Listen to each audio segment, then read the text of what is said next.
America భారత్ల మధ్య కుదిరిన ఈ ట్రేడ్ డీల్కి సంబంధించి తాజాగా అమెరికా ఒక ఫ్యాక్ట్ షీట్ రిలీజ్ చేసింది సార్. ఈ ఫ్యాక్ట్ షీట్ ప్రకారం అమెరికా నుంచి భారత్ దిగుమతి చేసుకునే పప్పు ధాన్యాలపై 0 ట్యాక్స్ అట సార్. ఏంటి సార్ ఇది నిజమేనా? అమెరికా నుంచి మనం పప్పు ధాన్యాల్ని దిగుమతి చేసుకుంటూ ఉన్నామా? ఇది భారత్ అమెరికా వాణిజ్య ఒప్పందం ఒక రకమైన గారడిగా మారిపోయింది. ఏ క్షణంలో ఏది మారుతుందో తెలియదు. అంటే చెప్తున్నది తక్కువ, దాస్తున్నది ఎక్కువ అనేది క్లియర్గా అర్థమవుతుంది. ఏంటి కాంట్రవర్సీ అంటే, మీకు ఫ్యూ డేస్ క్రితం 4-5 డేస్ క్రితం India US trade deal joint statement విడుదలైంది. ఈ జాయింట్ స్టేట్మెంట్లో అంతకుముందు ఈ జాయింట్ స్టేట్ కన్నా ముందు పీయూష్ గోయల్ జాయింట్ స్టేట్మెంట్ విడుదలైంది. దాంతోపాటు పీయూష్ గోయల్ స్టేట్మెంట్ వచ్చింది, వైట్ హౌస్ ప్రకటన వచ్చింది. ఈ మూడింటిని మనం కంపేర్ చేస్తే 3 రకాలుగా ఉంది. ఫస్ట్ స్టార్టింగే జాయింట్ స్టేట్మెంట్లో ఏమన్నారు, India will import American industrial goods, కొన్ని రకాల agricultural goods, for example soybean oil, మీకు ఇలా కొన్ని వైన్, స్పిరిట్, ఇట్లా కొన్ని రకాల వ్యవసాయ ఉత్పత్తులు అని క్లియర్గా మెన్షన్ చేశారు. కానీ మన కామర్స్ మినిస్టర్ ఏమంటాడు, అగ్రికల్చర్ని మేము టోటల్గా ఒప్పుకోలేదు అంటాడు.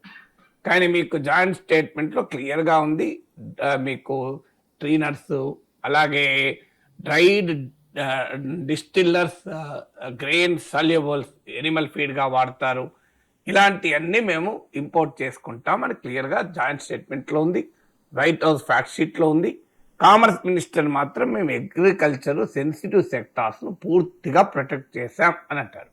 కానీ జాయింట్ స్టేట్మెంట్లో మాత్రం ఫ్రూట్స్ కూడా ఉన్నాయని క్లియర్గా చెప్పాడు.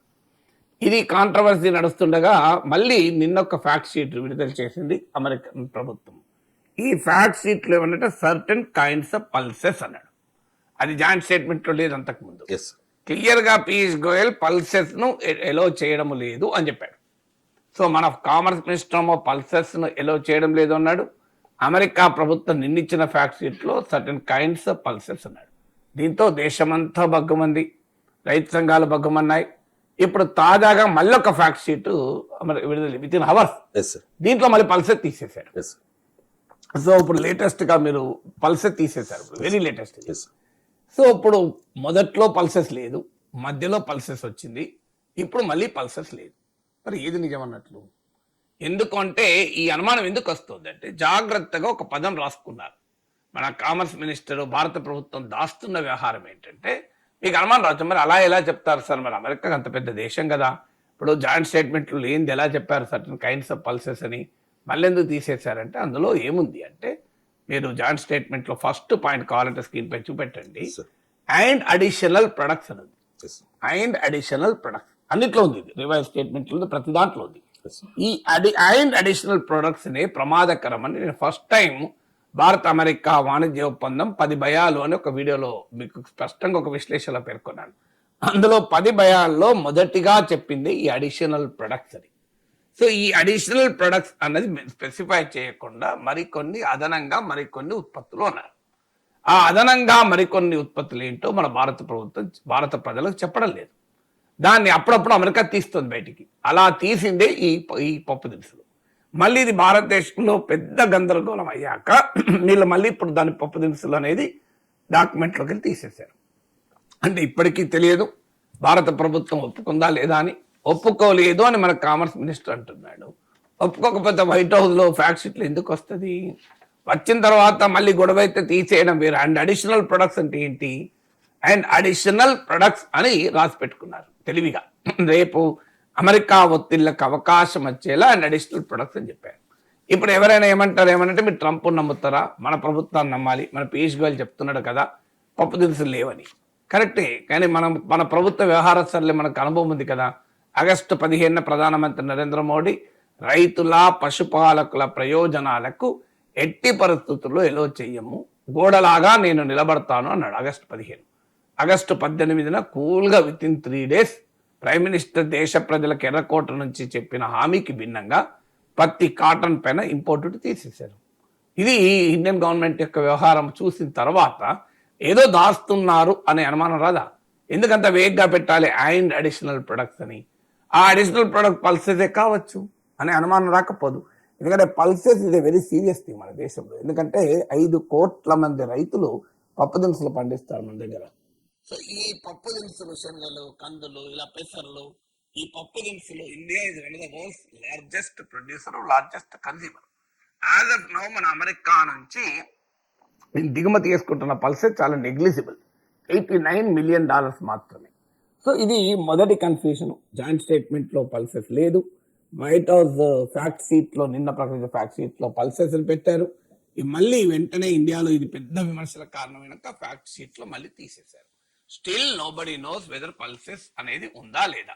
మన కామర్స్ మినిస్టర్ లేదంటున్నాడు, కానీ అమెరికా ఇండియా ట్రేడ్ డీల్ లో అండ్ అడిషనల్ ప్రొడక్ట్స్ అని రాశారు. ఆ అండ్ అడిషనల్ ప్రొడక్ట్స్ ఏంటో మనకు తెలియదు.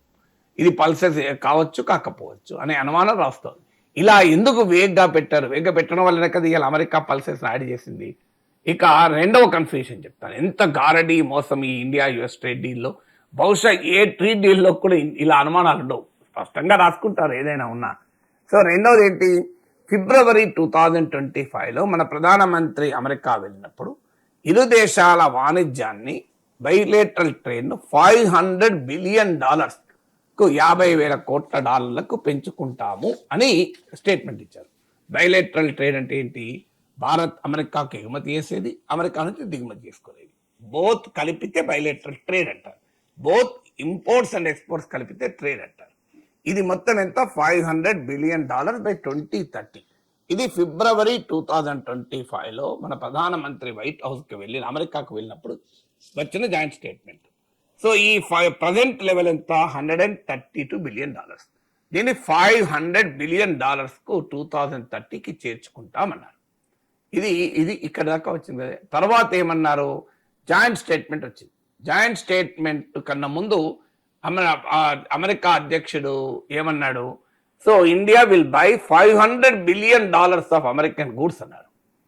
అంటే ఆ ట్రేడ్కు బైకి చాలా తేడా ఉంది. ట్రేడ్ అంటే మనం ఎగుమతి చేసేది కూడా కలుస్తుంది, బై అంటే మనం ఇంపోర్ట్ చేసుకునేది మాత్రమే. మనం ఇప్పుడు కేవలం $45 బిలియన్ మాత్రమే ఇంపోర్ట్ చేసుకుంటున్నాం. దీన్ని $500 బిలియన్ కు పెంచారంటే మామూలు విషయం కాదు. తర్వాత జాయింట్ స్టేట్మెంట్ లో ఏమన్నారు? India intense to by $500 billion అన్నారు. అంటే భారతదేశం $500 బిలియన్ అమెరికా ఉత్పత్తులు కొనటానికి ఆసక్తి చూపుతోంది. Intends to buy, there no compulsion, no commitment. Piyush Goyal మీడియాకి ఇచ్చిన ఇంటర్వ్యూలో కూడా అదే చెప్పాడు. ఇది కమిట్మెంట్ కాదు, ఇది మ్యాండేటరీ కాదు.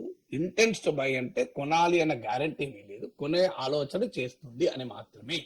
సో నెక్స్ట్ 5 years లో ఇండియాకు $2 ట్రిలియన్ ఇంపోర్ట్స్ అవసరము. ఎల్ఎన్జి, ఎల్పిజి, మీకు ఏరోప్లేన్ పార్ట్స్, ఇలాంటి విషయాల్లో అమెరికా హై క్వాలిటీ ప్రొడక్ట్స్ ను కాంపిటేటివ్ రేట్స్ కు ఇండియాకు అమ్మితే మేము $500 బిలియన్ వరకు కొంటాం. మనకు ఎందుకంటే టోటల్ గా $2 ట్రిలియన్ కావాలి, అంటే $2 లక్షల కోట్ల దిగుమతులు అవసరం ఉన్నాయి. అందులో $50,000 కోట్ల మేము అమెరికా నుంచి కొంటాము అని పీయూష్ గోయల్ క్లారిటీ ఇచ్చాడు. అంటే ఎక్కడా కంపల్షన్ లేదు, కమిట్మెంట్ లేదు, ఇదొక ఆలోచన మాత్రమే. Intense to by. ఇది అయిపోయింది కదా. నెక్స్ట్ ఏమైంది? నిన్న వచ్చిన ఫ్యాక్ట్ షీట్లు ఏమన్నారు? ఇండియా కమిటెడ్ టు బై అని మళ్ళీ వాడారు. మీ జాయింట్ స్టేట్మెంట్ వర్డింగ్ ఏమో ఇంటెన్స్ టు బై, మళ్ళీ ఫ్యాక్ట్ షీట్ వైట్ హౌస్ ఇచ్చిన ఏకపక్ష fact sheet Lomo committed to by అన్నారు. కమిటెడ్ టు బైకి ఇంటెన్స్ టు బైకి చాలా తేడా ఉంది. ఇంటెన్స్ టు బై అంటే ఆలోచిస్తాను, కమిటెడ్ టు బై అంటే నేను కంపల్సరీ కొంటాను అని. Intent to give a party, నేను పార్టీ ఇవ్వాలని అనుకుంటున్నాను. Committed to give a party అంటే పార్టీ ఇవ్వాలని అంగీకరించాను అని వస్తుంది.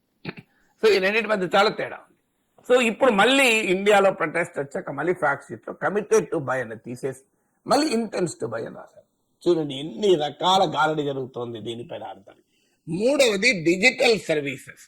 మీకు జాయింట్ స్టేట్మెంట్ లో ఉంది, ఇండియా ఈ డిజిటల్ సర్వీసెస్ రూల్స్ వర్కౌట్ చేస్తానికి భారతదేశం అమెరికాలు ప్రయత్నిస్తాయని. ఇప్పుడు ఏమన్నారు లేటెస్ట్ ఫ్యాక్ట్ షీట్ లో? India agree to eliminate digital service tax అని పెట్టేశారు. అంటే రూల్స్ ఫ్రేమ్ చేసుకుంటామని జాయింట్ స్టేట్మెంట్ లో చెప్పి ఇప్పుడు ఎలిమినేట్ అని చెప్పారు. వాస్తవంగా 10 నెలల క్రితమే డిజిటల్ అడ్వర్టైజింగ్ ట్యాక్స్ 6% తీసేసింది భారత ప్రభుత్వం. కానీ ట్రంప్ చెప్తున్నట్లు యాక్చువల్ గా జరుగుతుంది ఫీల్డ్ పైన. కానీ అగ్రిమెంట్ లో స్టేట్మెంట్లలో జాగ్రత్తగా రాసుకున్నారు. కానీ ఇప్పుడు ట్రంప్ అమెరికా మోమాట లేకుండా బయట అన్ని తీస్తారు. ఇప్పుడు లేటెస్ట్ ఫ్యాక్ట్ షీట్ లో మళ్ళీ పాత జాయింట్ స్టేట్మెంట్ ఏముందో ఇన్ని రకాలుగా చేంజెస్ అంటే ఏంటిది. ఇక ఇప్పటికీ కూడా తేలింది ఏంటి? Russian oil. మీకు జాయింట్ స్టేట్మెంట్లో రష్యన్ ఆయిల్ ప్రస్తావన కూడా ఎక్కడా లేదు. కానీ అమెరికన్ ఫ్యాక్ట్ షీట్లో మొదట్లో 5 రోజుల కింద ఇచ్చింది, నిన్న ఇచ్చింది, మళ్ళీ మార్చింది. అన్నిట్లో కూడా ఉన్నది ఏంటి? India agree to buy stop buying Russian oil. మీరు ఇతర విషయాల్లో ఒత్తిడి చేసిన భారత ప్రభుత్వం ఇక్కడ ఒత్తిడి చేయలేదు. పీయూష్ గోయల్ అడిగితే నాకు తెలియదు, ఫారిన్ మినిస్టర్ తెలుసు అంటాడు. ఫారిన్ మినిస్టర్ అడిగితే నాకు తెలియదు, కామర్స్ మినిస్టర్ తెలుసు అంటాడు. ఫైనాన్స్ మినిస్టర్ అడిగితే అసలు ట్రేడ్ డీల్లో ఏముందో నేను చూడలేదు అంటాడు. ఫైనాన్స్ మినిస్టర్ తెలియదు, ఫారిన్ మినిస్టర్ తెలియదు, కామర్స్ మినిస్టర్ తెలియకుండా ట్రేడ్ డీల్ ఎట్లా తయారవుతుంది? ఎవరు తయారు చేస్తున్నారు? No answer. So Russian oil కొనడం మానేస్తారు అని ట్రంప్ పదే పదే చెప్తున్నాడు. దానిపైన భారత ప్రభుత్వం ఇంతవరకు క్లారిటీ ఇవ్వదు. రియాలిటీ ఏంది? తగ్గుతున్నాయి. ట్రంప్ చెప్పిందే జరుగుతుంది. ఇప్పుడు డిసెంబర్ 2025 లెక్కలతో సహా చెప్పాను మీకు. ఇది నవంబర్ 2025తో పోలిస్తే 27.1% తగ్గింది. డిసెంబర్ 2024తో పోలిస్తే 15% తగ్గింది. అదే డిసెంబర్ 2024తో పోలిస్తే అమెరికా నుంచి కొనే 31% పెరిగింది. సో ట్రంప్ చెప్తున్నది రియాలిటీలో జరుగుతున్నది కదా. ట్రంప్ నమ్మం మేము, భారత ప్రభుత్వం నమ్ముతాం. కానీ భారత ప్రభుత్వం సైలెంట్గా ఉంటుంది. ట్రంప్ చెప్తున్నాడు, గ్రౌండ్ పైన ఏం జరుగుతుంది రియాలిటీలో ట్రంప్ చెప్పినట్టే జరుగుతుంది, డేటా చెప్తుంది అది. సో అందువల్ల క్లియర్గా this deal hides more than what it reveals. అంటే చెప్పేదానికన్నా దాచేదే చాలా ఎక్కువ. ఇక మీకు దీని న్యూయాన్సెస్, సటిలిటీస్, ఫైన్ ప్రింట్ వస్తుంటే మనకు అన్ని బయటపడుతున్నాయి. ఇప్పుడు ఉదాహరణకి ఏం చెప్పారు? టెక్స్టైల్స్ పైన ఇండియాకు 18% డ్యూటీ ఉంటుంది. ఇది మనకు చాలా లాభము. ఇది పీయూష్ గోయల్ చెప్పేది చాలా లాభం. ఎందుకు లాభం అంటే మన కాంపిటీటర్స్ అయిన బంగ్లాదేశ్కు 19% ఉంటుంది, పాకిస్తాన్కు 19% ఉంటుంది, వియత్నాంకు 20% ఉంటుంది, చైనాకు 30% ఉంటుంది, మనకు మాత్రమే 18% ఉంటుంది. మనకి ఎంత లాభం చూడు అని చెప్పాడు పీయూష్ గోయల్. కానీ నిన్న ఏం జరిగింది? అమెరికా బంగ్లాదేశ్ల మధ్య ట్రేడ్ డీల్ కుదిరింది. అందులో ఏమన్నారు? 19% బంగ్లాదేశ్ ఉంటుంది, కరెక్టే. అదే సమయంలో కొన్ని రకాల టెక్స్టైల్ ఎగుమతుల పైన 0 డ్యూటీ ఉంటుంది రాసుకున్నారు. 0 ఏంటి ఆ కొన్ని రకాలు? అమెరికా కాటన్ కనుక కొని టెక్స్టైల్స్, వస్త్రాలు, దుస్తులు తయారు చేస్తే వాటిపైన 0 డ్యూటీ ఉంటుంది. అలాగే చేనేత వాటి మీద 0 డ్యూటీ ఉంటుంది. ఇప్పుడు ఇండియాకున్న 18% ఎగిరిపోయింది కదా. సో ఇండియాకున్న 18%. ఇది కాక బంగ్లాదేశ్లో కాస్ట్ ప్రొడక్షన్ తక్కువ ఉంటుంది, లేబర్ కాస్ట్ తక్కువ, అది నెక్స్ట్ స్టేజ్. సో ఇప్పటి వరకు అంటే బంగ్లాదేశ్ ఎక్స్పోర్ట్స్లో 80% టెక్స్టైల్సే. అందువల్ల బంగ్లాదేశ్ పెద్ద ఎత్తున కాటన్ కొంటుంది, 70% ఇండియా సప్లై చేస్తుంది. ఇప్పుడు చూడండి, దీనివల్ల 2 రకాల నష్టాలు. ఒకటి, అమెరికా కాటన్ కొని బంగ్లాదేశ్ టెక్స్టైల్స్ ఎగుమతి చేస్తుంది. దానివల్ల మన Indian cotton exports to Bangladesh ఆగిపోతాయి. రెండవ నష్టం ఏంటి? అవి 0 డ్యూటీకి ఉంటాయి. మనది 18%, బంగ్లాదేశ్ 0. ఇప్పుడు మన టెక్స్టైల్ ఎక్కడ లాభం వచ్చింది? Textiles contribute 2.3% to India GDP. So కంప్లీట్గా మన అడ్వాంటేజ్ ఎగిరిపోయింది. మన $10.5 billion Indian textile export. Total American textile market $118 billion, $11,800 కోట్ల అమెరికన్ టెక్స్టైల్ మార్కెట్లో నిజంగా $1,000 కోట్ల మనం సప్లై చేస్తాం. $10.5 బిలియన్ ఇండియా. ఇలా అడ్వాంటేజ్ మొత్తం పోయింది అమెరికా బంగ్లాదేశ్ డీల్తో. సో ఎన్ని రకాల దాస్తున్నారో చూడండి. చబహార్ పోర్ట్ ఎక్కడ మాట్లాడలేదు, చలి చప్పుడు లేకుండా బడ్జెట్లో చబహార్ పోర్ట్ పైన ఉన్న బడ్జెట్ మొత్తం 0 చేశారు. లాస్ట్ 4 yearsలో ప్రతి year around $300 billion, $400 billion, $400 million, $300 million కేటాయించారు. ఈవెన్ లాస్ట్ ఇయర్ రివైజ్ ఎస్టిమేట్స్లో కూడా $400 మిలియన్ కేటాయించారు. సడన్గా చలి చప్పుడు లేకుండా చబహార్ పోర్టుకు కేటాయింపులు 0 చేశారు. మీరు ఎక్కడా జాయింట్ స్టేట్మెంట్లో ఇంత డిబేట్ నడుస్తుంటే H1B వీసాల పైన దాని మీద ప్రస్తావనే లేదు. ఇది ఏంది ప్రస్తావన ఎందుకు లేదు సర్వీస్ ట్రేడ్ గురించి అని అడుగుతున్న సమయంలో పీయూష్ గోయల్ బాంబు పేల్చారు. అసలు H1B వీసాలు అవసరమే లేదంటారు మన వాళ్ళు. అసలు ఏం చూడండి, H1B వీసాలకు విలువే లేకుండా పోయింది. వర్క్ ఫ్రమ్ హోమ్ వచ్చింది కోవిడ్ తర్వాత. అసలు H1B లేకపోతేనే మంచిది అని మొదలుపెట్టారు. సో మరి అంతకుముందు ఎందుకు మరి H1Bలు లేకపోతే మంచి అన్నప్పుడు ఎందుకు ట్రంప్ ప్రభుత్వం పైన H1Bల పైన మోడీ మాట్లాడాడు, H1Bలు ఇప్పిస్తాడనేది చెప్పిండు. అప్పుడేమో ఇప్పిస్తారని చెప్పారు మోడీ. ట్రంప్ ఇవ్వకపోతే ఇప్పుడేమంటున్నారు? అసలు అవసరమే లేదంటున్నారు. సో ఎన్ని రకాల మెలికలు తిప్పుతున్నారు చూడండి. అసలు మీకు ఏమన్నారు Piyush Goyal? Genetically modified agriculture ప్రొడక్ట్స్ను అసలు ప్రొడక్ట్స్ని అంగీకరించే ప్రసక్తే లేదు, ఇది మేము డీల్లో లేదు అన్నాడు.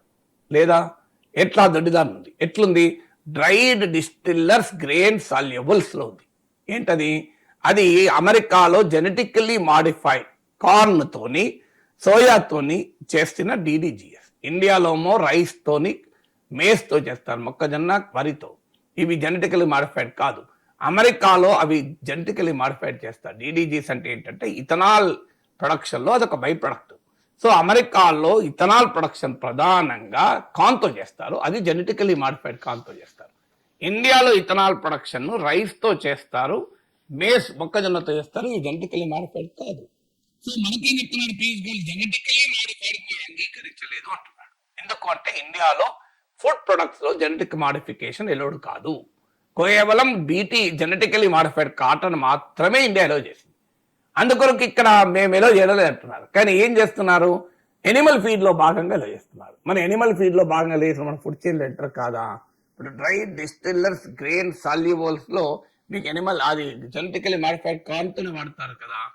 ఇలా అడుగడుగున మీరు చూడండి ఎన్ని రకాలుగా దాస్తున్నారో చూడండి. సో అందుకే నేను మొదలు చెప్పేది, India US trade is not transparent, పారదర్శకంగా లేదు, పార్లమెంట్లో చర్చ లేదు, దేశ ప్రజల ముందు వివరాలు లేవు. అమెరికా నుంచి వచ్చేటువంటి స్టేట్మెంట్లు డిఫరెంట్గా ఉన్నాయి, ఇండియా స్టేట్మెంట్ డిఫరెంట్గా ఉన్నాయి. రియాలిటీ చూస్తే అనేక అంశాల్లో అమెరికా చెప్పింది నిజమవుతుంది. అన్ఫార్చునేట్లీ ట్రంప్ నమ్మం మేము, కానీ జరుగుతున్నదే కదా. రష్యన్ ఆయిల్ ఇండియా గ్రాడ్యువల్గా తగ్గించుకుంటుంది, ఇది నాకు మోడీ హామీ ఇచ్చాడు అని అమెరికా చెప్పింది. మోడీ ప్రభుత్వం ఎక్కడా కన్ఫర్మ్ చేయలేదు, డినై చేయలేదు, కానీ రియాలిటీలో తగ్గిపోతుంది. మేము కాటన్ పైన ఎట్టి పరిస్థితుల్లో రాజీ పడేది లేదు రైతుల విషయంలో ప్రైమ్ మినిస్టర్ అంటాడు. 3 రోజుల్లో కాటన్ పైన ఉన్న ఇంపోర్ట్ డ్యూటీ తీసేస్తారు.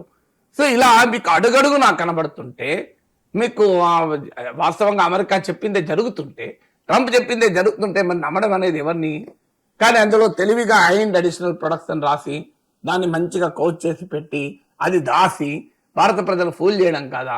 అందువల్ల క్లియర్గా మోడీ ప్రభుత్వం అమెరికాతో రాజీ పడడమే కాదు, ఆ రాజీ పడిన అంశాలు దేశ ప్రజలకు తెలియకుండా జాగ్రత్త పడుతున్నారు. ట్రంప్ ప్రభుత్వం దాన్ని ఒక్కొక్కటి బయటికి తీస్తుంది. అందులో భాగమే ఈ పల్సెస్ కాంట్రవర్సీ, అందులో భాగమే committed to buy, intends to buy. They are playing with the language. So ultimate గా ఏ జాయింట్ స్టేట్మెంట్లో ఏముంది, ఫ్యాక్ట్ షీట్లో ఏముంది కాదు కదా, ఫీల్డ్ మీద ఏం జరుగుతుంది అన్నది ముఖ్యం కదా. క్లియర్గా రష్యా నుంచి ఎనర్జీ ఇంపోర్ట్ తగ్గుతున్నాయి, అమెరికా నుంచి పెరుగుతున్నాయి. అమెరికా నుంచి పెరగడం చాలా కాస్ట్లీ, మనం చాలాసార్లు వివరంగా చెప్పాను నేను. కంపారిటివ్లీ రష్యన్ క్రూడ్తో పోలిస్తే కాస్ట్లీయెస్ట్ క్రూడ్ అమెరికా నుంచి కొంటున్నాం. ఇది క్లియర్ ఇండికేషన్. కాస్ట్ ఒకటే కాదు, డాలర్లలో పే చేయాల్సి వస్తుంది. రష్యాతో అయితే డాలర్ల ప్రాబ్లం ఉండదు. ఇంత క్లియర్గా అమెరికాతో డిసడ్వాంటేజ్ ఉన్నా మన వాళ్ళు ఒప్పుకుంటున్నారు. సో ఇది కళ్ళ ముందు కనబడుతుంది. ఇంకెంతకాలం ఈ గారడి, ఎంతకాలం మోసం.